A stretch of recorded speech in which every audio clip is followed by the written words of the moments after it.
Hey guys, welcome back to another Griffenix Nibbler. And we hope you're having an amazing day today. And we are back again with reactions. This time it's Am I the A-hole? Yeah, so we're doing some more Am I the A-hole. Nibbler is reading these ones, and yeah, we hope you're also not melting in the British heat at the moment as well, because Jesus God. Christ, is it not hot outside? But anyways, all of you have plenty of fans. Yeah, anyways, so let's get into it. Let's get into it, yes. Am I the a-hole for breaking up with my boyfriend? Me, 15 female, and my ex-boyfriend, 15 male, broke up a couple of days ago. You're 15.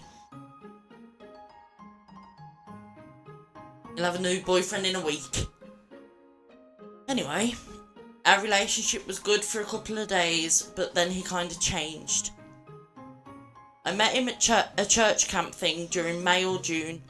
I don't have the greatest memory. My friend introduced me to him and we really hit it off. A day or two later, I asked him out.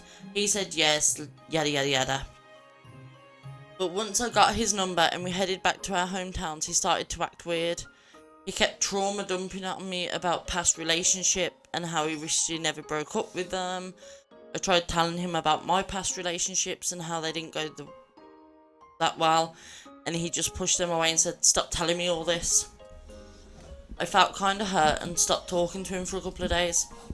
He kept texting me and telling me how sorry he was for how he acted about that, and after a while I forgave him. Fast forward to a week or two after that and I found out he had a side chick. I asked him about it and he denied it at first until I showed him proof. He kept saying sorry and that he was going to tell me when the time was right. I got mad at him and stopped talking to him again for a couple of days. After that I talked to him again and I forgave him, and he supposedly broke up with them. Fast forward to a couple of days ago, I was texting him and he brought up about this girl he's dating right now. At first I thought it was a joke and that he was messing around, but after a while I realised it wasn't a joke and he was being serious. I got mad he didn't tell me sooner and I said I wanted to end the relationship. I stopped talking to him and texting him, and I'm still not texting him or talking to him right now. I'm feeling kind of guilty now and I think I was a little too harsh on him.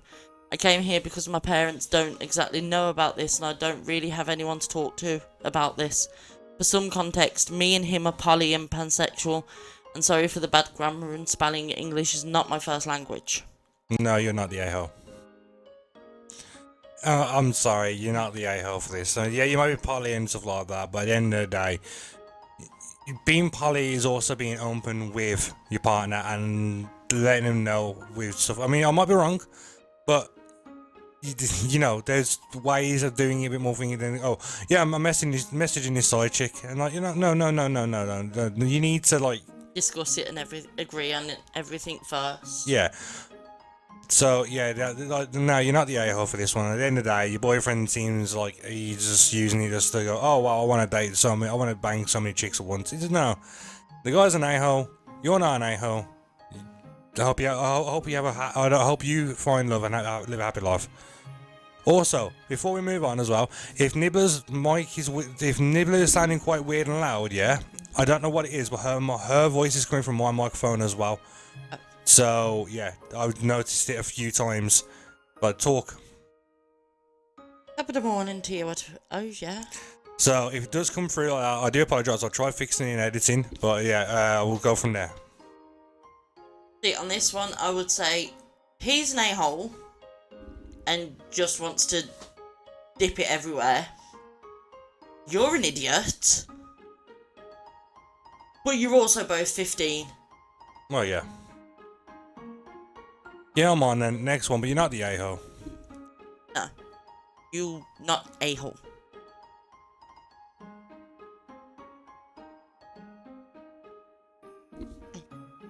Am I the a-hole if I ask my fiance to just be roommates? Okay. I'm so sorry if this is sounding like I'm venting. I, 32 female, and my fiance, 38 male, at least they're not 15 this time, have been together for 5 years. To make it short, my fiance is a man-child in the sense that he is always playing video games on YouTube or TikTok and never puts his phone down. He has always lived with his mom and she's always done everything for him. I myself am an anime lover. and gamer as well, but that it's not the only things I'm into. Like anyone, when you're in a relationship, you want to feel love, affection, and growth in your relationship. And I feel that I get that, but it's half-baked. I handle most all responsibilities in our household, while his only responsibilities is to pay the mortgage and his phone bill, for which I have to manage as well, because he is one that will pay bills late. I'm afraid is to let him handle anything, because of the past consequences of him doing so before, where we were late, almost kicked out or had to borrow money due to his bad money management. So it's mentally draining having to remember everything. I feel there is no engagement when it comes to activities, as I have to suggest everything, and for him, when we are doing anything, the focus is always on his phone watching videos. He doesn't notice, doesn't pay attention or engage in conversations, and I always have to start them. He doesn't take the initiative on a lot of things, which is a turn off for me, as I always have to, so you can only guess there's not much of a ex-life. There we go. Either as there's only one position he can do, despite me having trying over the years to help teach him and show him different things to spice things up. He was 33 when we met and was a virgin, so for a long time now it's felt more like a roommate vibe. So I would like to know, am I the a-hole for just asking to be roommates? You know what? I don't think you are. At the end of the day, relationships are give and take. You have to make each other feel loved. And that's not just, oh, the men need to make the women feel loved. The women also need to make the men feel loved. I'm not saying this is that. You're doing a lot of stuff, he's not. I mean, me and Nibbler have been together, just over 3 years, Yeah. give or take. And it doesn't seem long, but at the end of the day, we both give each other what we need, and we're both, there to help each other and give each other the love and affection we need as well. You can't just think, at the end of the day, I mean, yeah, if you're asking him to be roommates, alright, just don't expect, just don't get too annoyed or anything like that if he starts bringing back other girls or things like that, because at the end of the day, that's what you decided on. But no, I don't think you're the a-hole and stuff like this. At the end of the day, he needs to grow up a little bit more. Yeah, playing video games and all that stuff, that's basically what I bloody do, but I still do everything a lot of other stuff as well. You do other responsibilities too. Oh yeah. You don't just sit and play games all day. No, I don't think you're the a-hole, and your fiance, right, ex-fiance, needs to grow up and actually be like needs to be an adult. An adult. Yeah, that's what I was trying to think of. Well, yeah, what about you? See, honestly, on this one, I think everyone sucks. Him, because he's just a useless pile of crap that does fuck all. So he is, more than anyone, the a-hole. But she's also been coddling him, not leaving him to do anything. Yeah, so he's just got used to, okay, if I do this, she'll do everything else. She's put up with that for, 5 years?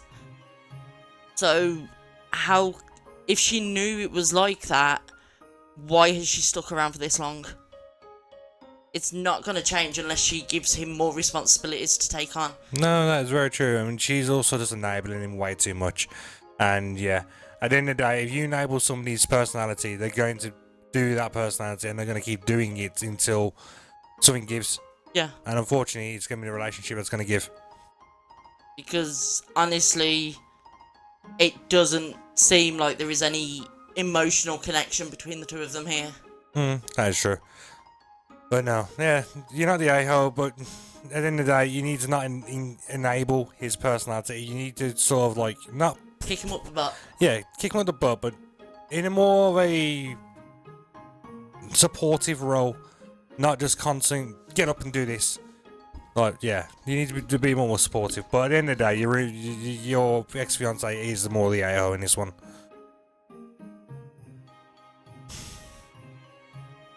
Am I the a-hole for telling them they have to live in the basement or find somewhere else because they are my parents? Okay, this is going to be a weird one. So here is my story. I'm 47 years old and live in a not so big house with my dogs.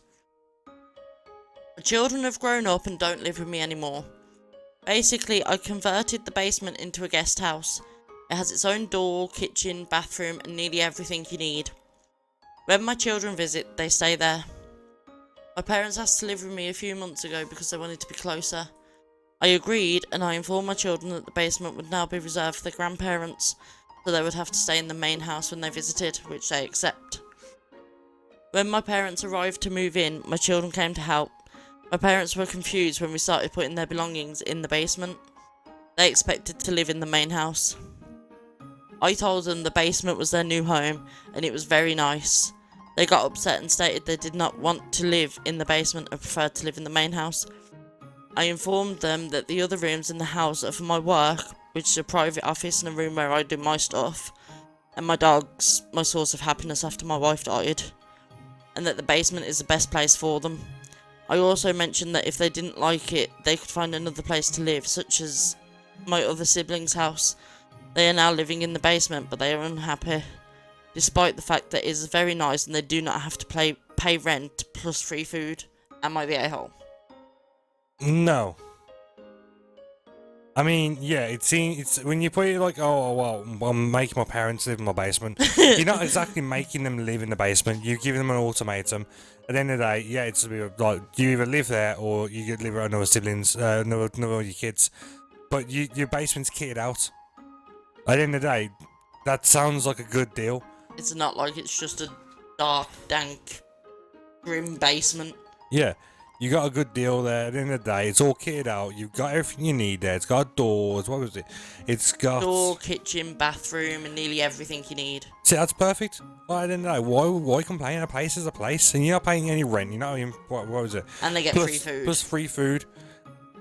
You know, I'm guessing you're not even paying gas on electric either. Which is at the end of the day, like, you don't complain about that shit. Be happy with what you got. Don't be a choosing beggar, because literally that. You just I didn't know. If I was this person, I would go, right, you'll be unhappy about it? Get lost then. I helped you out.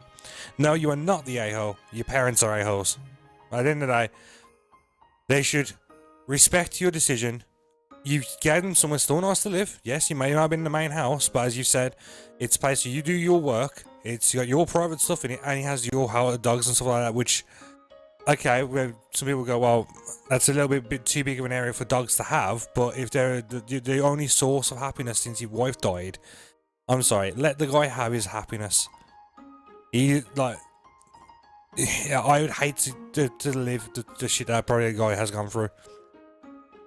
See, I don't think he's the a-hole, but I don't think they're the a-holes either. Prior to them moving to live with him, it should have been declared that they'd be moving into the basement, not the main house. And if they agreed to that, then just tell them to shove it. If they're gonna start moaning and whinging. But if they didn't know, I can understand that they'd feel a bit, like, pushed out. Oh, I mean, yeah. they've got everything they need, so they can't complain with that. They've got free rent, they've got their own kitchen, their own bathroom. They don't have to share it with everyone, so it's like living on their own, but with you next door. At the end of the day, like, yeah, I do think you might have been a bit more clear, but no, you're not the a-hole. And honestly, if your parents are going to keep complaining, either kick them out because they're the a-holes. And I don't know what dogs you have, but I don't have much experience with dogs, but the experience I do have, once dogs get used to having so much room, once you pretty much say, shut off half that room, they're not happy dogs. Because they're very confused. No, for sure, yeah. At the end of the day, I've grown up around dogs for more or less all my entire life. We've had staffies, we've had all different kinds. Stuff has been the main one we've had, but no, at the end of the day, once you give them a big area and then take that big area away, we're not saying we've done this, but like it used to be, they used to live sleep in my mum and dad's room, and then they slept in their own little room, and they didn't get used to it at first, but then slowly did. But yeah, it's one of them ones. And then the day, like, no, you're not the a-hole in this. I mean, you could have been a bit more clear with the parents. Unless if you were clear with him and they still expected the house, then yeah, Yeah, they're the a-hole. they're the a-holes, like, straight up. But no, honestly, you're not the a-hole in this. And if the parents are just going to complain about it, time to get lost. Honestly. Like, you deserve much better than that. Literally just pack them up and ship them to your brothers, sisters, whatever.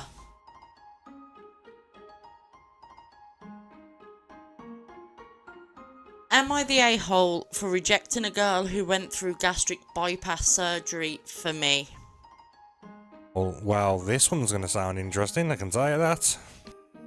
The thing is that we are really good friends and I love her as a friend. She asked me out when we started college and I said no. She weighed about 120 to 140 kilos. I am not body fixated, but I don't find people with food issues fixation attractive. On both sides. Anyway, she got the surgery maybe a year ago. Now she weighs about half apparently. She asked me out again and again. I refused. She got very upset telling me how hard she's been working on herself this past year to feel worthy of my love. I do love her, but not in that way. I don't find her attractive now either, and it is still a lot of talk or fixation about food. Even as a friend, I get exhausted listening to her journey and what she could and couldn't eat, all the skin removal surgery talk, infections, pus from scars. I feel nauseous just typing it. She meant that she did it for me, and now she is skinny. Okay, you are not the a-hole. As long as you made it clear in the very beginning, you love her, but not love her in a romantic form. If you love her as a friend, if you made it clear to her then, she should get the picture. And it's not for the fact of losing weight and stuff like that. It's more for the fact, like, you just love her as a friend. Like, if you made that very clear to her, you are not the a-hole. If it sort of seemed like you dragged, like, led her on, then you are. But at the same time, though, but like you said, I love you, but you're a bit too big for me. Then that is like sort of leading on. But you went, look, I love you, but I love you as a friend, not anything else. That you're not the a-hole then. Like, yeah, honestly, and talking about the very bottom part where like all the skin removal surgery, the infections, pus, scars. It's not exactly something very like romantically. Like you want to be talking about. I mean, you have to be very close to someone to talk about stuff like that. Yeah, even in a romantic setting, that's not exactly something you talk about unless it's the person who unless the person's been with that person throughout or is curious to know about past stuff. Like at the end of the day, like no, you mean the biggest one in that one is the infections and pus. I understand. Oh, talk about the surgery removal stuff. Okay, that might be just something interesting to talk about, and the scars they came from it. Okay, but you know, okay, well, this part came infected, and this part was covered in pus and everything like that. Like, no, I mean, at that point in the conversation for me, I would just get up and walk away. Like, I'm sorry, I don't like listening to talk to people like going, oh, well, I had this skin removal part, like I had this thing here, and it's all the pus and the infection. And like, okay, well, cheers for that. I'm eating my food. But, yeah. See, I agree with you that as long as he didn't lead her on, he is not the a-hole. It seems to me like she had an issue with her weight and is using this as an excuse. But obviously she is also very focused on this person and thinks, well, if I do this, I'll get his attention. If I do this. You want to be careful how far she goes if she's turned around and got surgery. I was like, yeah, with this sort of like that sort of behaviour, is like you don't know how far she will go. That is pure obsession. Like that is like, okay, well, this person's dating this woman. Why are they dating me? What's gonna get rid of this woman or something? I know it's usually like a movie trope and stuff. You never know with people though. Like at the end of the day, their obsessions and stalker tendencies and things like that nature can lead to really bad places. Most of these things in movies, TV shows, they come from somewhere. These people exist. Just be very careful where you tread around her, because the slightest thing she will blow out of proportion. And as you all know, we have kids. I had a cesarean. And we still didn't talk about infections and pus from scars and bloody all the other icky stuff. We dealt with it, but we didn't sit there and have full-on conversations about it. I mean, this is the conversation we're having. It's fucking on YouTube, but yeah, whatever. Anyways, I think we're going to leave the episode there before we do go into a more of a tangent about this. And I hope you guys enjoyed this video. And if you did, hit that like button. Don't forget to subscribe. I've been Griff. And I've been Nibbler. We do 2 videos every single day, so come back daily for new videos, new content. And as always, hope you amazing people have an amazing day today. And we hope to see you amazing people in the next video. And don't forget to have a great day. Bye-bye.